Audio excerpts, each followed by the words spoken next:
क्या हस्बैंड और वाइफ का ब्लड ग्रुप सेम होने की वजह से प्रेगनेंसी में दिक्कत हो सकती है? या प्रेगनेंसी हुई तो अबॉर्शन होने का चांस हो सकता है? या प्रेगनेंसी में बेबी को अबनॉर्मलिटी होने का चांस होता है क्या? आज हम लोग इस विषय में इसके बारे में बात करेंगे। Hello, I am doctor Sunita Lodhaya, fertility and reproductive specialist and practising gynaecologist since last 25 years. बचपन से हम लोग सुनते आए हैं कि अगर हस्बैंड और वाइफ दोनों का ब्लड ग्रुप सेम है तो उनको प्रेगनेंसी होने में दिक्कत हो सकती है, या प्रेगनेंसी हुई तो उनमें अबॉर्शन होने का चांस ज़्यादा रहेगा, या बेबी पैदा हुआ तो उसमें अबनॉर्मलिटी होने का चांस रहेगा। ऐसा हम लोग बचपन से सुनते आए हैं। अभी इसमें कितनी सच्चाई है, आज हम लोग इसके बारे में जानेंगे। पहले हम लोग समझते हैं कि ब्लड ग्रुप क्या होता है। ब्लड ग्रुप में दो कंपोनेंट होते हैं। सबसे पहला कंपोनेंट जैसा blood group A B A B O, ऐसे 4 नमूने के ब्लड ग्रुप होते हैं। दूसरा कंपोनेंट होते हैं जिसको आरएच कंपोनेंट बोलते हैं।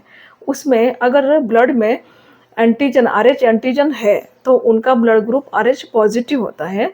अगर वही आरएच एंटीजन अगर नहीं है तो उनका ब्लड ग्रुप निगेटिव होता है। तो इसका मतलब ब्लड ग्रुप या तो आपका ए पॉजिटिव या ए नेगेटिव, बी पॉजिटिव या B negative, A B positive या A B negative, O positive या ओ नेगेटिव, ऐसा कौन सा भी आपका ब्लड ग्रुप हो सकता है। ठीक है, अगर हस्बैंड और वाइफ दोनों का ब्लड ग्रुप समझो सेम है तो उसमें क्या प्रॉब्लम हो सकता है और क्यों होता है, हम उसके बारे में समझेंगे।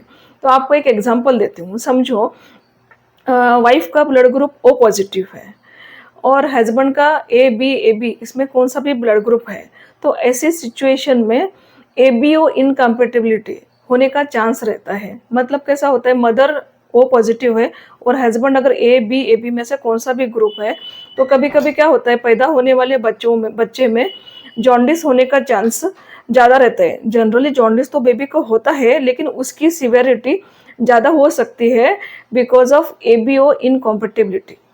तो दूसरा कंडीशन जिसको हम लोग बोलते हैं आर एच इनकॉम्पेटिबिलिटी, जिसमें क्या होता है, अगर वाइफ का ब्लड ग्रुप निगेटिव है और हस्बैंड का ब्लड ग्रुप पॉजिटिव है तो आर एच इनकॉम्पेटिबिलिटी होने का चांस ज़्यादा रहता है। मतलब कैसा होता है कि माँ का निगेटिव और हस्बैंड का पॉजिटिव, तो वो दोनों को मिक्स होने की वजह से बेबी को प्रॉब्लम हो सकता है। तो इसलिए हम लोग प्रेगनेंसी में मदर को एंटी इंजेक्शन देते हैं। आफ्टर डिलीवरी बच्चा पैदा होने के बाद में बेबी का ब्लड ग्रुप चेक किया जाता है और वो अगर पॉजिटिव है तो ही फिर मदर को एंटी का इंजेक्शन दिया जाता है। ये टाइम पे अगर प्रेगनेंसी के टाइम पे अगर मदर को अबॉर्शन होता है तो भी हमको एंटी इंजेक्शन देना ज़रूरी होता है। ठीक है, ये निगेटिव और पॉजिटिव ब्लड ग्रुप होने की वजह से बेबी में आर एच इनकॉम्पेटिबिलिटी की वजह से बेबी में जॉन्डिस ज़्यादा सीवियर मात्रा में होता है और कभी कभी बेबी को फोटोथेरेपी की ज़रूरत पड़ती है और समटाइम्स अगर ज़्यादा सीवियर है तो एक्सचेंज ट्रांसफ्यूजन की भी ज़रूरत पड़ सकती है। ये जो प्रॉब्लम्स है वो फर्स्ट प्रेगनेंसी में कभी भी नहीं होता है। जैसा कि प्रेगनेंसी नंबर्स बढ़ता है, मतलब second pregnancy, third pregnancy, fourth pregnancy, जैसे नंबर ऑफ प्रेगनेंसीज बढ़ते हैं सब्सिक्वेंट प्रेगनेंसी में इनकॉम्पेटिबिलिटी होने का चांस ज़्यादा रहता है। फर्स्ट प्रेगनेंसी में यूजुअली आर एच इनकॉम्पेटिबिलिटी का प्रॉब्लम नहीं होता है। तो अगर ये दोनों प्रॉब्लम जैसा मैंने आपको बताया, एबीओ इनकॉम्पेटिबिलिटी और आर एच इनकॉम्पेटिबिलिटी, ये दोनों प्रॉब्लम अगर हस्बैंड और वाइफ दोनों का ब्लड ग्रुप सेम है तो ये होने का चांस ही नहीं है। तो इसलिए आपको कोई डरने की जरूरत नहीं अगर दोनों ब्लड ग्रुप सेम है। इनफैक्ट इट इज़ गुड, दोनों का ब्लड ग्रुप सेम है तो अच्छा ही है, आपको कुछ भी प्रॉब्लम नहीं होगा। तो बहुत बार हमारे पास पेशेंट आते हैं कि अभी हम लोग शादी कर रहे हैं तो ब्लड ग्रुप चेक करते हैं। तो मुझे लगता है ब्लड ग्रुप तो चेक करो ही, लेकिन उसके साथ में टेस्ट करना है तो आपको हीमोग्लोबिन इलेक्ट्रोफोरेसिस वो टेस्ट करना चाहिए, जिसकी वजह से अगर होने वाले बच्चे को कुछ थैलेसीमिया का रिस्क है क्या, वो कोई ट्रेट फैमिली में है, तो वो हमको पता चल जाता है, जिसकी वजह से हम लोग पहले से ही प्रिकॉशन ले सकते हैं, उसके बारे में हम एडवाइस कर सकते हैं। दूसरी चीज़, शादी जितना बन सके रिलेशन में शादी अवॉइड करना चाहिए, जैसा चाचा का बेटा, मामा का बेटा, ऐसा रिलेशन में शादी जितना बन सके अवॉइड करना चाहिए। लेकिन अगर आप अवॉइड नहीं कर सकते, अनअवॉइडेबल है, तो फिर जेनेटिक स्टडी करना चाहिए, जिसकी वजह से प्रेगनेंसी के टाइम पे अबॉर्शन होने का या पैदा हुए वाले बच्चों में अबनॉर्मलिटी होने का कितना परसेंटेज चांस है वो हमको पता चल सकता है।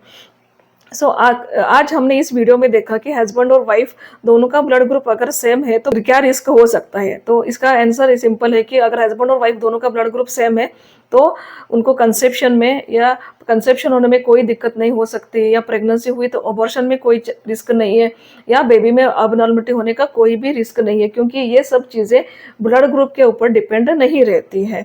तो ऐसे ही हम लोग आगे भी प्रेगनेंसी रिलेटेड, इनफर्टिलिटी रिलेटेड और गायनेक रिलेटेड वीडियो अपलोड करते रहेंगे। आपको कोई चीज़, अगर आपको कुछ भी शंका है, कुछ भी क्वेश्चन है, तो आप कमेंट बॉक्स में लिख के भेजिए, हम उसका आंसर ज़रूर करेंगे। आपको ये इन्फॉर्मेशन अच्छी लगी तो आप लाइक, शेयर, सब्सक्राइब करिए, और आगे आपको किस टॉपिक पे चाहिए आप हमें लिख के भेजिए। Thank you.